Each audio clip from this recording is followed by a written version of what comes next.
ഡൽഹി നമുക്കറിയാം കാലാകാലങ്ങളായിട്ട് ഡൽഹി ഒരു mediocre team എന്ന രീതിയിലാണ് ഡൽഹി എല്ലാവരും കണ്ടിരുന്നത്. വീരേന്ദ്ര സെവാഗുള്ള സമയത്ത് പോലും ആ ലൈനിലാണ്. അതായത് അവർ ഒരു കൂടി വന്നാൽ ഒരു നോക്കൗട്ട് ഘട്ടത്തിൽ കപ്പടിക്കാൻ സാധ്യതയുള്ള ടീം എന്ന് പറയുമ്പം നമ്മുടെ മനസ്സിലൊരിക്കലും ഡൽഹി വന്നിട്ടില്ല. ഡൽഹിയുടെ കടുത്ത ആരാധകർ പോലും ഡൽഹി കപ്പടിക്കുമെന്ന് പ്രതീക്ഷിച്ചിരുന്നില്ല.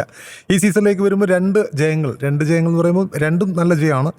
ഇന്നത്തെ മത്സരം പോലും അത്രത്തോളം നമ്മൾ വിചാരിച്ച പോലും ടൈറ്റൊന്നും ആയിരുന്നില്ല. കാരണം അവരുടെ തുടക്കത്തിൽ 2 വിക്കറ്റ് പോയി എന്നത് മാത്രമാണ് ഉള്ളൂ. പക്ഷേ ഡൽഹിയുടെ കയ്യിൽ തന്നെയായിരുന്നു കൺട്രോൾ ഉണ്ടായിരുന്നത്. ഡൽഹി പത്തുൻ നിസ്സംഗ അപ്പുറം ഉണ്ടായിരുന്നു. പത്തുൻ നിസ്സംഗ നമുക്കറിയാം ലോകകപ്പിലൊക്കെ നന്നായിട്ട് കളിച്ചൊരു കളിക്കാരനാണ്.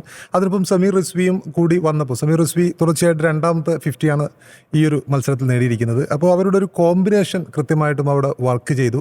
സമീർ റിസ്വിയെ കുറിച്ച് പറയുമ്പോൾ നമുക്ക് ചെന്നൈ സൂപ്പർ കിങ്സിനെ കുറിച്ച് കൂടി പറയേണ്ടിയിരിക്കുന്നു. കാരണം ചെന്നൈ സൂപ്പർ കിങ്സ് കൈവിട്ട ഒരു മാണിക്യമാണ് സമീർ റിസ്വി. ഒരു 2 സീസൺ മുമ്പ് 8.4 കോടി രൂപയ്ക്കാണ് സമീർ റിസ്വി അവരെടുത്തിരുന്നത്. പക്ഷേ ചെന്നൈ ഇദ്ദേഹത്തിൽ വേണ്ടത്ര വിശ്വാസം കൽപ്പിച്ചിരുന്നില്ല. അതായത് എനിക്ക് എൻ്റെ മനസ്സിലുള്ളത് സമീർ റിസ്വിയുടെ ഫസ്റ്റ് ഇന്നിങ്സ് എന്നുള്ളത് ഒരു മത്സരത്തിൽ 19ാമത്തെ ഓവറിലാണ് അദ്ദേഹം ആദ്യമായിട്ട് CSKക്ക് വേണ്ടി അരങ്ങേറുന്നത്. ആ സമയത്ത് പന്തെറിഞ്ഞിരുന്നത് റാഷിദ് ഖാനായിരുന്നു. റാഷിദ് ഖാൻ 6 അടിച്ചിട്ടാണ് ഇദ്ദേഹം തുടങ്ങുന്നത്.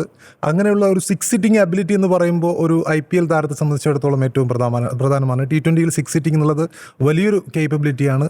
അങ്ങനെ ഉള്ള ഒരു താരത്തെ ചെന്നൈ ഒരിക്കലും വിശ്വാസത്തിലെടുക്കാതെ അടുത്ത സീസണിൽ അദ്ദേഹത്തെ കൈവിടുന്നു. അദ്ദേഹത്തിന് കിട്ടിയ പൈസ ഒരുപാട് കൂടുതലാണോ എന്നുള്ള സംശയങ്ങളൊക്കെ വരുന്നു.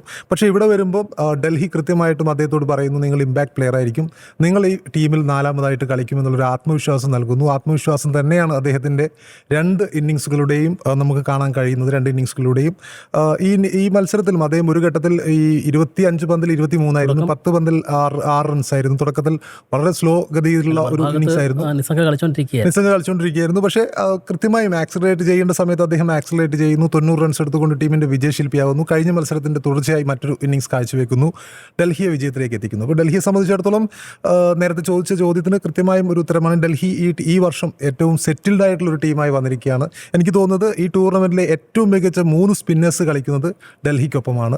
അക്സർ പട്ടേൽ, വിപ്രജ് നിഗം, അതുപോലെ തന്നെ കുൽദീപ് യാദവ്. ഈ 3 സ്പിന്നേഴ്സ് നമുക്ക് 2 സീസൺ മുമ്പ് നമ്മൾ രാജസ്ഥാൻ്റെ ടീം അവരുടെ സ്പിന്നേഴ്സ് ഉള്ളപ്പോൾ നമ്മൾ പറഞ്ഞിരുന്നു. ആ സമയത്ത് അവർക്ക് 2-3 സ്പിന്നേഴ്സ് കൃത്യമായിട്ടും ചഹലും അശ്വിനും ഒക്കെ കളിച്ചിരുന്നൊരു സമയത്ത് 3 സ്പിന്നേഴ്സ് അവർക്കുണ്ടായിരുന്നു. പക്ഷേ ഈ വർഷം നോക്കുമ്പോൾ ഈ വർഷം IPLൽ ഏറ്റവും മികച്ച സ്പിൻ ത്രയോ ഉള്ളത് ഈ ടീമിലാണ്. തീർച്ചയായും ഡൽഹി ഈ വർഷം കപ്പടിക്കണം എന്നുള്ള ഉദ്ദേശം തന്നെയാണ് വന്നിരിക്കുന്നതെന്ന് തോന്നുന്നു.